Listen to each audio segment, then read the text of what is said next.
नमस्कार बंधुओं, मैं हूं मनोज कुमार प्रोटिस्ट और आप जानते हैं कि मैं विप्लवी थॉट्स अर्थात विप्लवी विचार लेकर के आप लोगों के समक्ष हमेशा आता हूं। आज है मकर संक्रांति, तो मकर संक्रांति के संदर्भ में मैं कुछ ऐसा बोलने जा रहा हूं जो सत्य है मगर कड़वा तो लगेगा।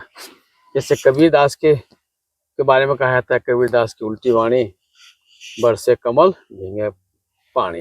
तो ये जो इस तरह से, क्योंकि वो सत्य बोलते थे तो सत्य बड़ा कड़वा होता है, इसलिए लोग कबीरदास के बारे में इस तरह से बोला करते थे। तो खैर, सत्य भले ही कड़वा होता है, जैसे दवा तो कड़वा होता है ना, तभी तो बीमारी ठीक होती है।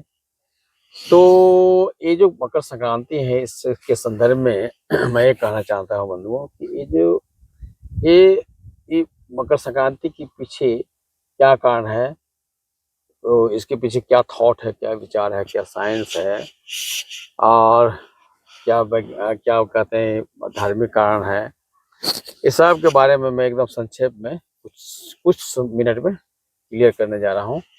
हर एक इंसान को जानना चाहिए। दरअसल बात यह है कि मकर संक्रांति, मकर का मतलब कोई मकई सके नहीं होता है। मकर का मतलब मकर रेखा, जो वैज्ञानिकों ने एक काल्पनिक रेखा खींच रखा है। वो क्या है कि ये जो पृथ्वी पे हमारा गोल है ना, तो इसके दो गोलार्ध है, उत्तरी गोलार्ध, दक्षिणी गोलार्ध। तो दक्षिणी गोलार्ध में 23.5 डिग्री पे जो एक मानक रेखा है, उसी को बोलते हैं मकर रेखा। तो जब ये पृथ्वी घूमती है तो पृथ्वी की एक घूर्णन गति और वार्षिक गति होती है। तो वार्षिक गति से एक सूर्य का चक्कर लगाती है।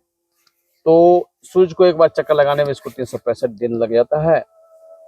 तो वो हमारे सूर्य के इर्द गिर्द जब घूमता है तो सूर्य की जो किरणें है ना, कभी सीधे पड़ती है, कभी तिरछी पड़ती है। तो जब सूर्य जो है मकर रेखा पर रहता है तो उसमें सूर्य दक्षिण गोलार्ध में रहता है, तो उसकी किरणें तिरछी पड़ती हैं।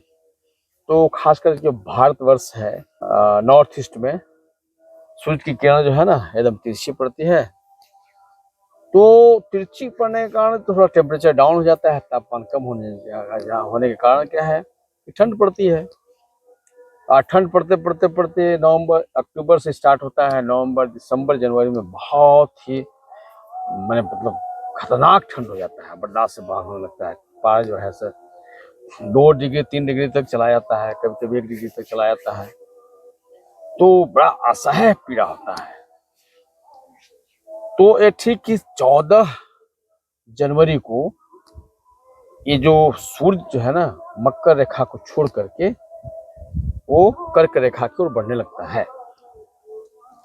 तो एक स्थान को छोड़ करके दूसरे स्थान के लिए बढ़ने के जो प्रक्रिया शुरू होती है उसी को बोलते संक्रांति। संक्रांति का मतलब थोड़ा सा अंदर पड़ता है। तो जैसे ही मकर रेखा को छोड़ करके सूर्य जो है से कर्क रेखा की तरफ मतलब उत्तरायण होने लगता है, तो अचानक से ये जो तापमान है वो बढ़ जाता है, थोड़ा गर्मी का आगाज होने लगता है। ना बहुत गर्मी ना बहुत ठंडा, उसी को बोलते हैं बसंत ऋतु। तो बसंत ऋतु का मौसम जो होता है बड़ा सुनहला होता है। तो असहनीय ठंड से परेशान मनुष्य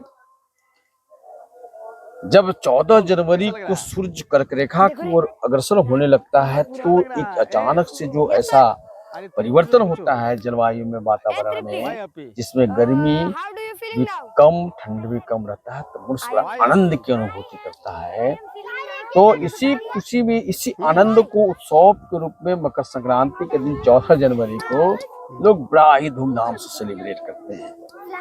यही बंधुओं मकर संक्रांति। मकर संक्रांति के पीछे वैज्ञानिक कारण यही है, ये जो उत्सव मनुष्य कब मनाता है, जब एक कष्ट से दूसरे सुख की तरफ जब जाता है तो खुशी मनाता है, उत्सव मनाता है, उसको एक सेलिब्रेट करता है बड़े धूमधाम। इस अवसर पे लोग वहाँ क्या करते हैं कि ठंडे पानी, अब जाड़े के मौसम में अक्सर लोग ठंडा पानी में नहाते नहीं, नदी तालाब में नहाते नहीं, ठंड से परेशान रहते हैं। पर इस दिन क्या है कि ठंडे जल में नहा कर, खासकर नदियों में नहा करके, और ठंडा के मौसम में दही नहीं खाते हैं लोग। अब इस टाइम में क्या है, दही तिल का बना हुआ खाद्य पदार्थ, चूड़ा वगैरह वगैरह खाते हैं, क्योंकि ये जो इस संक्रमण काल में बॉडी का जो वात, कफ और पित्त, देखिए हमारे शरीर के अंदर वात, कफ और पित्त, ये तीन ही चीज है। तीन ही चीज से हमारा बॉडी जो है सो हर तरह का काम करता है।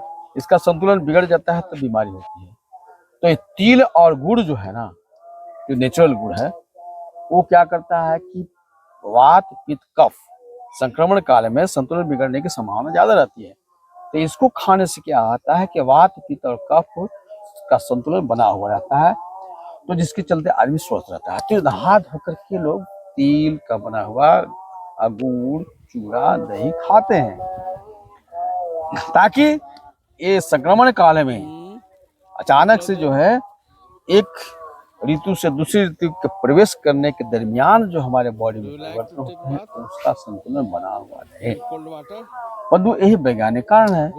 अब लोग वाह क्या करते हैं, ये नियम ही है कि किसी भी उत्सव को मजेदार करने के लिए, आनंददायक, थोड़ा सा एकदम उसके प्रति लोगों का रुझान बढ़ाने के लिए उसको किसी धर्म से जोड़ दिया जाता है। इस दिन जो है लोग क्या करते हैं कि विशेष पूजा पाठ करते हैं, पंडितों को बुला करके आप पंडितों को दान करते हैं, पुण्य करते हैं।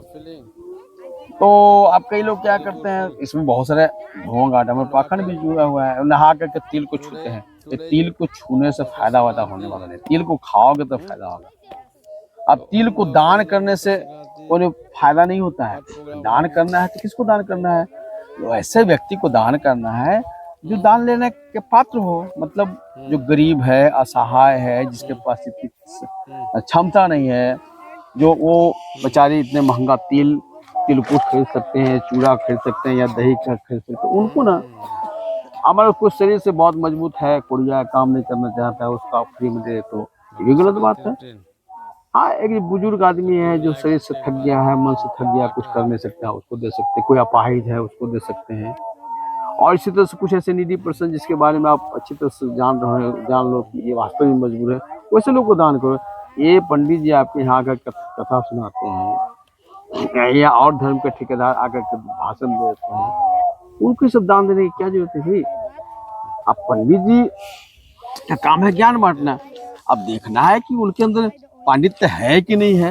ये पंडित कुल में जन्म ले लिया, फिर उसको पंडित मान करके उसको पैर पूजते हो, ये गलत बात है ना। इससे क्या होता है कि जो पैर पूजवाता है, जिसके अंदर पांडित्य का गुण नहीं, पैर पूजाता है, उसको भी नुकसान है और आपको भी नुकसान, संस्कार बिगड़ता है। तो मेरा कहने का मतलब है बंधुओं कि मकर संक्रांति जो त्योहार है, इसको मनाइए, धूमधाम से मनाइए, खाइए पिए मौज कीजिए, मगर विवेक से। इसको किसी धर्म, किसी मजहब से जोड़ने की जरूरत नहीं है। हाँ, इसमें थोड़ी सी मस्ती, थोड़ी सी आनंद, थोड़ा सा शिक्षाप्रद कुछ हो जाए, कथा कहानी, वो अलग से है।